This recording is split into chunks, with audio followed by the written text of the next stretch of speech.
કે રાજ્યની અંદર ગત વર્ષે ચોમાસું પૂર્ણ થયા પછી માવઠું પડ્યું ને એને કારણે ગુજરાતના ખેડૂતોને અનેક પ્રકારનું નુકસાન થયું, ત્યારે સરકાર તરફથી 10,000 કરોડ રૂપિયાની રાહત પેકેજની ફાળવણી કરવામાં આવી।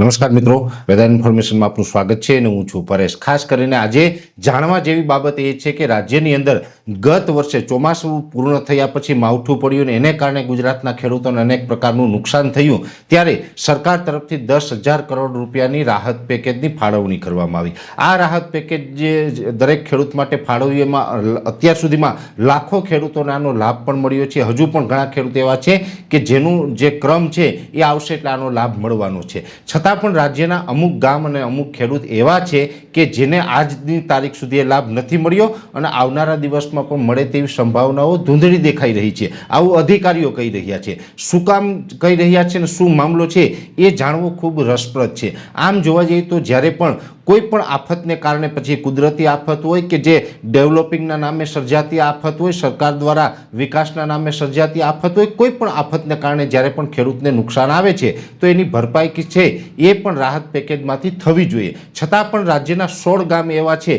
કે એને આમાંથી કશું આપવા માટે સરકાર તૈયાર નથી। 16 ગામની અંદર વાત કરવા જઈએ તો ફેદરા હોય, હડાળા હોય, જસાપુર હોય, પશ્ચિમ હોય વગેરે તમામ ગામો છે ને એ ગામો છે અમદાવાદથી ખૂબ નજીક આવેલા છે। ગુજરાતનો જે ભાલ વિસ્તાર છે, ભાલ વિસ્તારના ગામ છે, સુરેન્દ્રનગર જિલ્લો અને અમદાવાદ જિલ્લાની જે બોર્ડર છે, જે સરહદ મળે છે ત્યાં આવેલા આ તમામ ગામો છે, બગોદરાથી ખૂબ નજીક આવેલા ગામો છે। હવે આ ગામોની અંદર સમસ્યા એવી છે, આમ જોવા જઈએ તો સૌરાષ્ટ્રની અંદર જે ઘેડ પંથક છે એટલે કે જૂનાગઢ અને પોરબંદર જિલ્લાના જે દરિયાઈ કાંઠાના ભાગો એવા છે કે ત્યાં સમગ્ર સૌરાષ્ટ્રનું પાણી છે એકઠું થાય છે અને એ પાણીને કારણે ખેડૂતોના ખેતરો ધોવાઈ જાય, ખેડૂતોના ખેતરમાં કમરડૂબ પાણી પણ ભરાયેલા રહે છે। એવી જ રીતે બીજો વિસ્તાર છે ભાલ વિસ્તાર, ભાલ વિસ્તારની પણ આ સમસ્યા છે। હવે ભાલ વિસ્તારની અંદર જે આ 16 ગામ છે એની અંદર તો ચોમાસું વાવેતર કરવું જ અત્યારે મુશ્કેલ છે। મુશ્કેલ શું કામ છે? પહેલાં તો અમુક વર્ષો પહેલાં આ 16 ગામના ખેડૂત છે વાવેતર કરતા હતા, પણ અમુક વર્ષથી હવે એનું વાવેતર કરવાનું બંધ થયું। શું કામ બંધ થયું? તો કે ધોલેરા એરપોર્ટ છે એનો પાણીનો નિકાલનો આ તરફ એનો વેણ આપવામાં આવ્યું છે, એ સાથે જીઆઈડીસી જે ડેવલપ થઈ રહી છે એનું પાણી પણ આવી રહ્યું છે।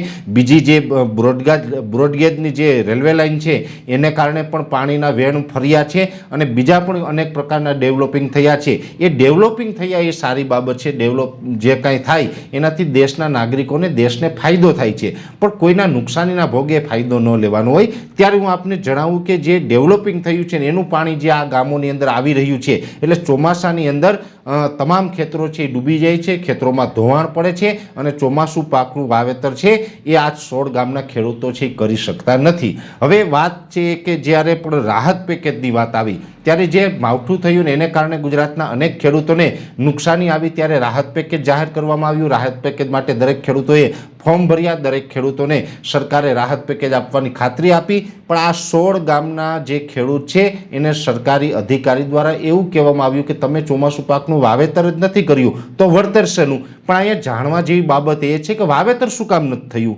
તો કે વાવેતર એવું નથી કે ખેડૂત સદ્ધર હતા, ખેડૂતને જરૂર નહોતી એટલે વાવેતર નથી કર્યું, ખેડૂતને ચોમાસું પાકનું વાવેતર કરવું હતું, પણ જે આ ડેવલપિંગ થયું છે, એરપોર્ટનું પાણી હોય, જીઆઈડીસીનું પાણી હોય, રેલવેનું પાણી હોય, રોડ રસ્તાઓનું પાણી હોય, આ તમામ પાણી છે આ ખેતરોમાં ઘૂસી ગયા છે એટલે મજબૂરીવશ આ વિસ્તારના ખેડૂત છે વાવેતર કરી નથી શક્યા। એટલે એક તો વાવેતર નથી કરી શક્યા એ પણ નુકસાની છે, ખેતરોમાં પાણી ખૂબ ભારે માત્રામાં આવવાને કારણે ખેતરો ધોવાઈ ગયા છે એટલે પણ નુકસાની છે અને એને કારણે એ વાવેતર નથી કરી શક્યા તો એને તો ચોક્કસથી લાભ મળવો જોઈએ। હું તો આ એમ કહું છું કે ખેત ધોવાણ જે થયા છે એ ધોવાણનો પણ લાભ મળવો જોઈએ અને પાક નુકસાનીનો પણ લાભ મળવો જોઈએ, એટલે ડબલ લાભ છે એ આ વિસ્તારના ખેડૂતોને મળવાપાત્ર છે। એ હડાળા હોય, ફેદરા હોય, પશ્ચિમ હોય, જસાપર હોય, ધોળી હોય કે એ વિસ્તારના જે 16માંથી કોઈ પણ ગામ હોય, દરેક ખેડૂતને આ જે હક છે એ મળવાપાત્ર છે, છતાં પણ આજ દિવસ સુધી મળ્યો નથી। એટલે હું પણ લેખિતની અંદર અત્યારે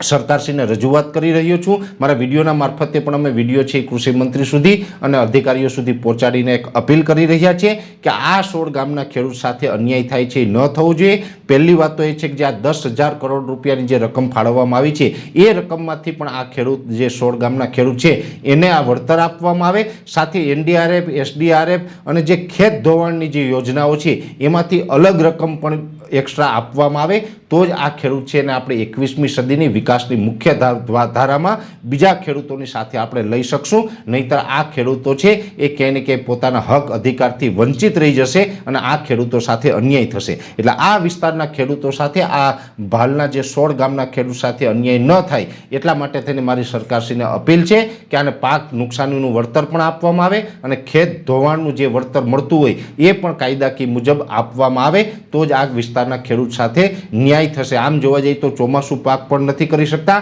અને શિયાળુ પાક પણ અનેક ગ્રામ્ય વિસ્તારમાં નથી થઈ શકતો, કેમ કે ચોમાસું પૂર્ણ થયા પછી પણ પાણી જે ઓસરતા નથી ને પાણી ન ઓસરે ત્યાં સુધી વાવેતર ન થઈ શકે આ સ્થિતિ છે। એટલે આ ખેડૂતોની જમીન છે એ માત્ર ને માત્ર કાગળ ઉપર જમીન રહી ગઈ છે, પોતે એમાંથી કાંઈ ખેતી કરી શકતા નથી કે પોતે ઉત્પાદન લઈ શકતા નથી। એટલે આ વિસ્તારના ખેડૂતો સાથે આપણે સાથે મળીને એની ઉપર ધ્યાન આપીને ચોક્કસથી કાંઈક રસ્તો કાઢવાની જરૂર છે તો ખરેખર આ રાજ્યનો ખેડૂત, આ દેશનો ખેડૂત છે એ સુખી થાય, આગળ આવે। એટલે સરકારશ્રીને અમે લેખિતમાં પણ આ રજૂઆત કરી રહ્યા છીએ અને આ વિસ્તારના જે 16 ખેડૂત છે, 16 ગામ છે એ 16 ગામના ખેડૂતોની જે હજારો હેક્ટર જમીન છે એની અંદર જે પણ નુકસાની હોય એને તો આ હક આપવામાં આવે। સાથે સાથે અત્યારે જે આ 10,000 કરોડની જે રકમ ફાળવી છે એમાંથી લાખો ખેડૂતને અત્યાર સુધીમાં લાભ મળી ચૂક્યો છે, એની અંદર હવે જે બાકી છે એને પણ ઝડપી કામગીરી કરીને ઝડપથી આ જે સહાયની રકમ છે એ આપવામાં આવે।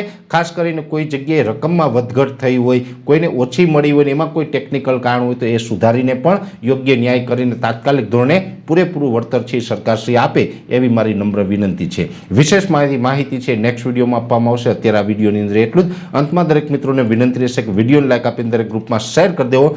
જો તમે એમને યુટ્યુબ ઉપર જોઈ રહ્યા હોય તો ચેનલને સબસ્ક્રાઈબ કરજો અને ફેસબુક ઉપર જોઈ રહ્યા હોય તો પેજને ફોલો કરજો। નમસ્કાર।